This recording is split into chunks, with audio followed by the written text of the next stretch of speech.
Okay, so let's list out these tropes as I do them in practice mode, and I know you're smart enough to read the title, so here's the top 5 assassin tropes in Dissidia NT.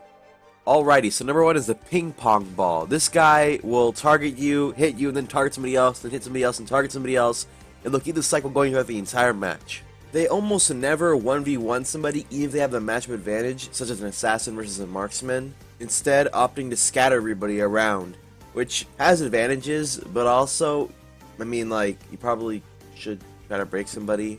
The longer the fight goes on, the weaker these guys get, I swear, because they keep trying to do it, and then the enemy team catches on to it, and they just stick together without really getting far away from each other, so they can just hit the guy away from the other teammates. However, just the fact that this guy can actually pull this shit off sometimes is pretty impressive. These people usually tend to stick together rather than split apart, and when they do get split apart, they usually just regroup.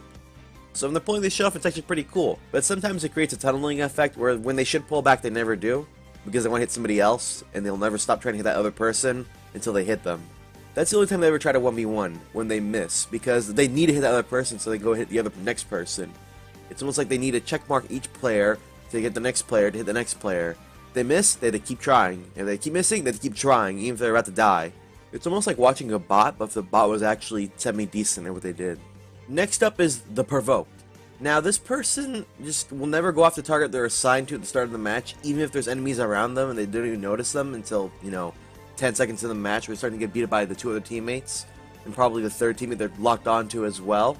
And they'll never ever lock off, even if, they have a disadvantage, like they're fighting a Vanguard directly one-on-one. They'll keep neutral dashing at you without any plan of attack, and they'll never lock off until they die, and then lock on the person who killed them, or until they kill the person they're fighting, and then they'll lock on to somebody else and 1v1 them until, till one player dies. They also tend to spam HP attacks as soon as they get to 3,500 Bravery, and they never try to even wall rush at that point, or they only go for a wall rush HP attacks, meaning that they'll have like 9,999 Bravery and still not let press square because they haven't gotten a wall rush yet, because they have so little faith in landing a raw HP attack, I guess, that they're too afraid to do it and let out a wall rush to help them. This one is the most common trope I see all the time, and it's the elevator. This player thinks they can go up really high, and that's good by itself. I don't know why they do this, because we can all see your number approaching us as your team stays behind you and you're on top of all 3 of us.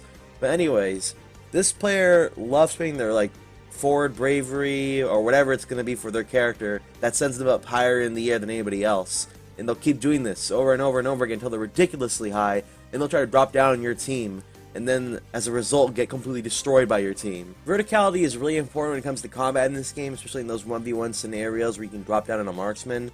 But trying to drop down on an entire team is just stupid, because they can just see you coming. There's only 2 people they're fighting. Where's the 3rd guy? Oh, he's directly above us. Let me check the mini-map really quick. He's right on top of us. Where is he? Oh, he's up there. Well, now here he comes down. I'm going to just use my neutral on him as soon as he gets near me. Oh, I just landed a full combo on him, and so did all my other teammates. We just all earned 3,000 Bravery from one guy being a stupid idiot. They especially love doing this on Stellar Fulcrum for whatever fucking reason. I don't know what the correlation is between Stellar Fulcrum and this strategy, but this stage just seems to magnetically attract every single assassin who wants to do that. I have no clue why. I can't give you a reason. It's like they're running up the walls or the big walls on the side of the arena or anything. They're just fucking doing it with their bravery attacks, which they can do on any other map, but they just absolutely love doing it on this one. Maybe it's like the high ceiling, I have no clue. The visible ceiling beats me, but they just, I don't know why it's with the stage. It's only this stage I really see it on. Other stages sometimes, but this one is like every single time I'm on the stage and there's an assassin on the enemy team that can do this shit, they always do it. I have no clue why. I really cannot tell you. I'm sorry. I'm sorry. Alright, on to the next one. People who won't use their character's unique abilities. It doesn't take much to practice these things. Just go into practice mode and we'll kill a bot a couple times while doing it. I don't know why people don't do this. Character mechanic. We're all using our unique characters' abilities to beat the other players and work with our team. But assassins sometimes just don't. They just don't. I don't know why, but they just don't. Just go into practice mode and learn them. It's not that hard. These are probably the most useless guys because they don't know how to play as their character. And likewise, they don't know anything about teamwork. Because if they don't know how to play as their character, then I can guarantee you they don't know anything else about the game, because learning characters in this game is not very hard. It's not like Tekken where they have like a million different moves. Each character has like 5 different moves and one unique mechanic. You need to learn the mechanic to be good. Finally, number 5 is the solo carrier, and this person just does everything for your team and wins. And they don't get in first most of the time because they don't do a lot of damage because they're an assassin. But they're like a mix of everybody. They ping pong everybody away from each other, but then take each person down one by one as you do some minor attacks towards the other players. And they end up winning the match, usually, with the last kill. And what's funny is that they usually, like 9 times out of 10, they look about to die the entire match, like the bad players, and people who are 1v1 constantly, and the people who don't know what they're doing. But they really do know what they're doing. They're just being really creative about it, and like tricking everybody and thinking they don't know what they're doing, when they really do know what they're doing. Even your team, which is kind of unfortunate, because I can't like say, oh, I'm going to beat up everybody and win the match for you guys. Just hang on a second. Because there's no voice line for everybody like that, or anybody actually at all, because that'd be a little specific to have.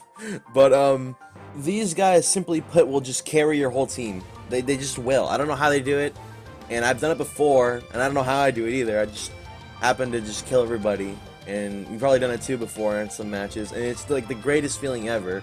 Now, this isn't exclusive to Assassin, but I've seen more Assassins do this than any other role. Maybe Marksman comes up close, but that's about it. And usually it's only a fast Marksman. But these Assassins, man, they're just something else to tell you that. I really can't describe them outside of, they just carry your whole team. And they kill everybody else, and they get all the bravery breaks, and they get all the HP attacks off they're supposed to, and they block, and the 9 times out of 10, again, like I said, they're about to die every 5 seconds. They're like in danger the whole match, but they don't die, and they get all the kills because nobody can deal with them on the enemy team. I don't know how they can't, but they don't. It's like art in progress. I always send a good job on PSN after I get a match with one of these guys. It's not very often, but I always try to, because they deserve the extra commendation. You should too. Speaking of extra commendation, leave a comment down below. Tell me about your favorite assassin in the game, and give them a little ones up. Give them a little thumbs up, you know? Give that character a little thumbs up. Anyways, I'm Blue the Hedgehog. If you need any help with Dissidia, put a comment down below. I give you a ton of links to Discords and stuff. If you want to become part of the community, I would really appreciate it. We're always looking for new players to become part of our community in Dissidia. And I'll see you guys next time on Blue the Hedgehog. Stay safe from your mom, and bye-bye for now. The battlefield is no place for children.